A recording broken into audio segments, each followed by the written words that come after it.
എനിക്കവിടെ പോകേണ്ട ആവശ്യമുണ്ട്, എനിക്കവിടെ പോകേണ്ടതാണെന്നൊക്കെ.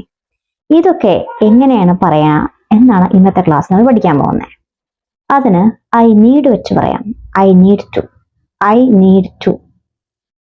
എനിക്ക് പഠിക്കേണ്ടതാണ് അല്ലെങ്കിൽ എനിക്ക് പഠിക്കേണ്ട ആവശ്യമുണ്ട്. I need to study. I need to study. അപ്പൊ നീഡ് ടുവിന് ശേഷം വേർബിന്റെ ഫസ്റ്റ് ഫോം വയ്ക്കാം. I need to study. അവന് അവന്റെ ഫ്രണ്ടിനെ വിളിക്കേണ്ടതാണ്. അവന്റെ ഫ്രണ്ടിനെ വിളിക്കേണ്ട ആവശ്യമുണ്ട്. He needs to call his friend. He needs to call his friend. Needs വെച്ചത് ഹി സിംഗുലർ ആയതുകൊണ്ട് he needs to call his friend. എനിക്ക് ഈ ജോലി ഇപ്പോൾ കംപ്ലീറ്റ് ആക്കേണ്ടതുണ്ട്, ഫിനിഷ് ചെയ്യേണ്ടതുണ്ട്. I need to finish this work.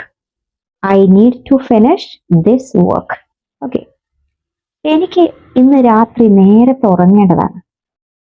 I need to sleep early tonight. I need to sleep early tonight. അപ്പം മനസ്സിലായില്ലേ? നീഡ് ടു വെച്ചിട്ട് ഇങ്ങനെയാണ് നമ്മൾ സെന്റൻസിൽ പറയാം. ഇത് എങ്ങനെയാണ് നമ്മൾ നെഗറ്റീവ് സെന്റൻസ് ആക്കുക?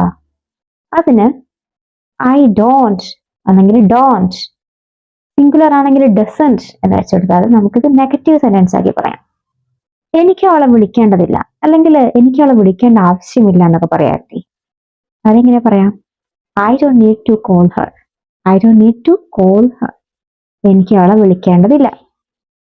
എനിക്കിപ്പോ പോകേണ്ടതില്ല. I don't need to go now. I don't need to go now. We share, like and subscribe.